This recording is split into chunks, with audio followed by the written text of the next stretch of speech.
Assalamualaikum warahmatullahi wabarakatuh. Perkenalkan, nama saya Elsa Cynthia, NIM 19016142, Prodi Pendidikan Bahasa Indonesia. Baiklah, untuk presentasi kali ini saya akan membahas tentang konsep, strategi, skenario, dan media pembelajaran. Untuk yang pertama, saya akan membahas tentang konsep strategi pembelajaran. Poin pertamanya yaitu pengertian strategi pembelajaran. Dalam Kamus Ilmiah Populer, strategi pembelajaran mempunyai arti ilmu siasat atau muslihat untuk mencapai suatu tujuan. Secara umum, strategi mempunyai pengertian yaitu suatu garis-garis besar haluan untuk bertindak dalam usaha mencapai tujuan atau sasaran yang ditentukan. Dihubungkan dengan proses pembelajaran, strategi biasanya diartikan sebagai siasat atau pola-pola umum kegiatan guru dan peserta didik dalam perwujudan kegiatan belajar mengajar untuk mencapai tujuan yang telah ditetapkan. Jadi, strategi pembelajaran adalah merupakan garis-garis haluan untuk bertindak mencapai tujuan yang telah ditetapkan. Dalam arti ilmu dan kiat di dalam memanfaatkan segala sumber yang dimiliki atau yang dapat dipakai untuk mencapai tujuan yang telah ditetapkan. Pengertian lainnya yaitu strategi pembelajaran adalah metode dalam arti luas yang mencakup perencanaan, pelaksanaan, penilaian, pengayaan, dan remedial, yaitu memilih dan menentukan perubahan perilaku, pendekatan, prosedur, metode, teknik, dan norma-norma atau batas-batas keberhasilan. Poin yang kedua yaitu tujuan strategi pembelajaran. Tujuan utama dari strategi pembelajaran yaitu mengajarkan siswa untuk belajar atas kemauan dan kemampuan diri sendiri atau pembelajaran mandiri, yaitu self-regulation learner yang mengacu pada pembelajaran. Strategi pembelajaran menurut Frel dan Driscoll dapat digunakan untuk mencapai berbagai tujuan pemberian materi pelajaran pada berbagai tingkatan untuk siswa yang berbeda dan dalam konteks yang berbeda pula. Secara singkat, strategi pembelajaran pada dasarnya mencakup 4 hal utama, yaitu yang pertama, penetapan tujuan pembelajaran, yang kedua, pemilihan sistem pendekatan, yang ketiga, pemilihan dan penerapan prosedur, metode, dan teknik belajar mengajar, yang keempat, penetapan kriteria keberhasilan proses belajar mengajar dari evaluasi yang telah dilakukan. Selanjutnya, yaitu ada unsur-unsur strategi pembelajaran. Agar dapat merancang serta melaksanakan strategi pembelajaran yang baik dan efektif, perlu memperhatikan unsur-unsur strategi atau tahapan langkah strategi, yaitu yang pertama, menetapkan spesifikasi dan kualifikasi perubahan perilaku. Tujuan selalu dijadikan acuan dasar dalam merancang dan melaksanakan setiap kegiatan pembelajaran. Oleh sebab itu, tujuan pembelajaran harus dirumuskan secara spesifik dalam arti mengarah pada perubahan perilaku tertentu dan operasional dalam arti dapat diukur. Yang kedua yaitu memilih pendekatan pembelajar, suatu cara pandang dalam menyampaikan yang telah direncanakan untuk mencapai tujuan yang telah ditetapkan. Dalam melaksanakan kegiatan pembelajaran harus dipertimbangkan dan dipilih jalan pendekatan utama yang dipandang paling ampuh, paling cepat, dan paling efektif guna mencapai tujuan pembelajaran. Yang ketiga yaitu memilih dan menetapkan metode, teknik, dan prosedur pembelajaran. Selanjutnya yaitu ada macam-macam strategi pembelajaran. Secara umum, strategi pembelajaran dibagi menjadi 4, yaitu yang pertama strategi indukatif, yaitu suatu strategi pembelajaran yang memulai dari hal-hal yang khusus barulah menuju hal yang umum. Yang kedua ada strategi dedukatif, yaitu strategi pembelajaran yang umum menuju hal-hal yang khusus. Yang ketiga ada strategi campuran, yaitu gabungan dari strategi indukatif dan strategi deduktif. Ada pula strategi regresif, yaitu strategi pembelajaran yang memakai titik tolak zaman sekarang untuk kemudian menusuri balik atau ke belakang ke masa lampau yang merupakan latar belakang dari perkembangan kontemporer tersebut. Baik, selanjutnya saya akan menjelaskan tentang konsep skenario pembelajaran. Yang pertama yaitu ada pengertian skenario pembelajaran. Skenario pembelajaran merupakan urutan atau rangkaian kegiatan proses pembelajaran yang disusun oleh seorang guru agar suatu proses pembelajaran terjadi sesuai dengan tujuan yang ingin dicapai. Skenario pembelajaran akan menjadi acuan proses di dalam kelas agar berjalan sesuai dengan perencanaan pembelajaran. Skenario juga dibuat dengan sengaja oleh guru agar dalam pembelajaran terjadi proses komunikasi interaktif bersama peserta didik. Dengan demikian, menggunakan berbagai sumber belajar untuk mencapai tujuan pendidikan. Sehingga guru harus memiliki keterampilan untuk menyiapkan skenario pembelajaran sebelum melaksanakan proses pembelajaran. Sebuah skenario pembelajaran setidaknya harus memuat, yaitu yang pertama, isu utama yang menjadi fokus. Yang kedua, yaitu mengidentifikasi faktor-faktor kunci yang diperkirakan akan mempengaruhi fokus. Yang ketiga, mengidentifikasi faktor-faktor sosial, faktor-faktor politik, dan faktor-faktor ekonomi yang menjadi kekuatan dalam upaya pencapaian perubahan. Yang keempat, yaitu mengidentifikasi ketidakpastian dari berbagai hal yang erat kaitannya dengan sosial, ekonomi, dan politik.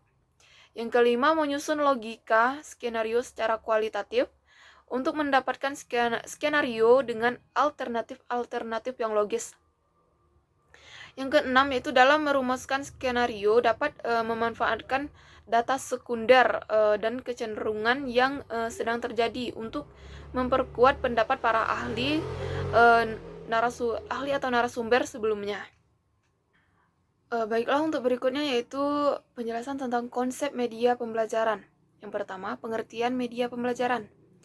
Media dalam arti sempit berarti komponen bahan dan komponen alat dalam sistem pembelajaran. Dalam arti luas, media berarti pemanfaatan secara maksimum semua komponen sistem dan sumber belajar untuk mencapai tujuan pembelajaran tertentu.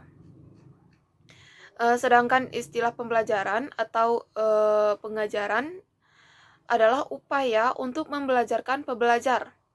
Membelajarkan berarti usaha membuat seseorang belajar. Dalam upaya pembelajaran terjadi komunikasi antara guru dan siswa dengan guru pembelajaran atau pengajar, sehingga proses pembelajaran seperti ini adalah sebagai bagian proses komunikasi antara manusia.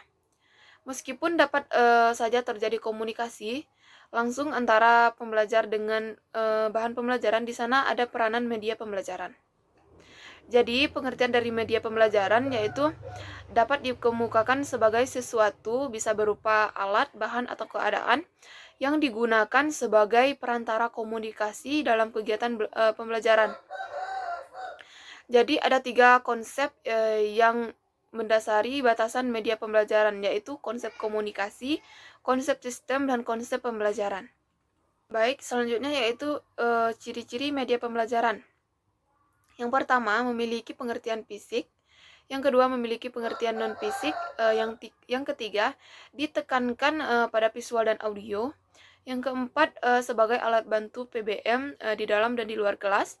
Yang kelima, guna untuk komunikasi antara guru dan siswa. Yang keenam, dapat digunakan sebagai secara massal, kelompok besar, kelompok kecil maupun perorangan. Yang keenam, meliputi sikap, perbuatan, strategi, dan manajemen yang berhubungan dengan penerapan suatu ilmu.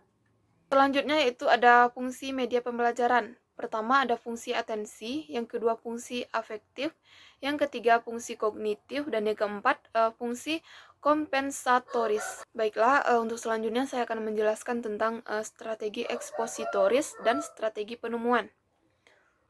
Yang pertama itu ada strategi ekspositoris. Istilah ekspositoris berasal dari konsep eksposisi yang berarti memberi penjelasan. Dalam konteks pembelajaran, ekspositori merupakan strategi yang dilakukan guru untuk mengatakan atau menjelaskan fakta-fakta, gagasan-gagasan, dan informasi-informasi penting kepada para peserta didik atau para pembelajaran. Kemudian, strategi ekspositori adalah strategi pembelajaran yang digunakan dengan memberikan keterangan terlebih dahulu tentang definisi, prinsip, dan konsep materi pembelajaran, serta memberikan contoh-contoh latihan pembelajaran, pemecahan masalah dalam bentuk ceramah, demonstrasi, tanya jawab, dan penugasan. Siswa mengikuti pola yang telah ditetapkan oleh guru secara cermat.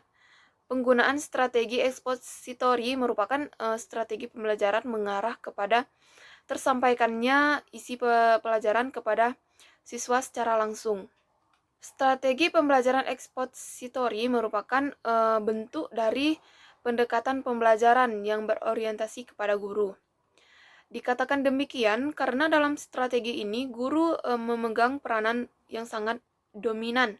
Melalui strategi ini, guru menyampaikan materi pembelajaran secara terstruktur dengan harapan materi pelajaran yang disampaikan tersebut dapat dikuasai siswa dengan baik. Fokus utama strategi ini yaitu kemampuan akademik siswa. Adapun karakteristik dari strategi ekspositori yaitu yang pertama, strategi ekspositori dilakukan dengan cara menyampaikan materi pelajaran secara verbal. Artinya, bertutur secara lisan merupakan alat utama dalam melakukan strategi ini. Oleh karena itu, sering orang mengidentifikasikan dengan ceramah. Yang kedua, yaitu biasanya materi pelajaran yang disampaikan adalah materi pelajaran yang sudah jadi, seperti data atau fakta.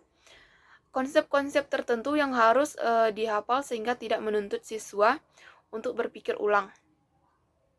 Yang ketiga, tujuan utama pembelajaran ini adalah penguasaan materi pelajaran itu sendiri. Artinya, setelah proses pembelajaran berakhir, siswa diharapkan dapat memahaminya dengan benar dengan cara dapat mengungkapkan kembali materi yang telah diuraikan. Selanjutnya yaitu strategi penemuan. Strategi penemuan atau discovery learning adalah teori belajar yang didefinisikan sebagai proses pembelajaran yang terjadi bila pelajar tidak disajikan dengan pelajaran dalam bentuk finalnya, tetapi siswa diharapkan mengorganisasikan sendiri. Adapun tujuan dari strategi discovery learning ini, hendaklah guru memberikan kesempatan kepada siswanya untuk menjadi seorang problem solver, seorang historian, atau ahli matematika. Dan melalui kegiatan tersebut, siswa akan menguasainya, menerapkan, serta menemukan hal-hal yang bermanfaat bagi dirinya. Karakteristik yang paling jelas tentang discovery yaitu sebagai strategi mengajar bahwa sesudah tingkat-tingkat inisial pemulaan mengajar, bimbingan guru hendaklah lebih berkurang daripada strategi-strategi mengajar lainnya. Adapun ciri-ciri dari strategi penemuan ini yaitu yang pertama, mengeksplorasi dan memecahkan masalah untuk menciptakan, menggabungkan dan menggeneralisasikan pengetahuan. Yang kedua, berpusat pada siswa. Yang ketiga, yaitu kegiatan untuk menggabungkan pengetahuan baru dan pengetahuan yang sudah ada. Selanjutnya, yaitu ada skenario pembelajaran. Skenario pembelajaran yaitu ada kegiatan pendahuluan, kegiatan inti, dan kegiatan penutup. Adapun kegiatan pendahuluan yaitu yang pertama ada apersepsi, yaitu yang pertama mengucapkan salam khas daerah. Yang kedua, guru mengkondisikan peserta didik. Yang ketiga, guru mengawali kegiatan pembelajaran dengan berdoa. Yang keempat, guru menanyakan peserta didik yang tidak hadir. Yang kelima, guru mengingatkan kembali terkait materi sebelumnya dan mengaitkan dengan materi yang akan dipelajari. Kemudian ada mengamati.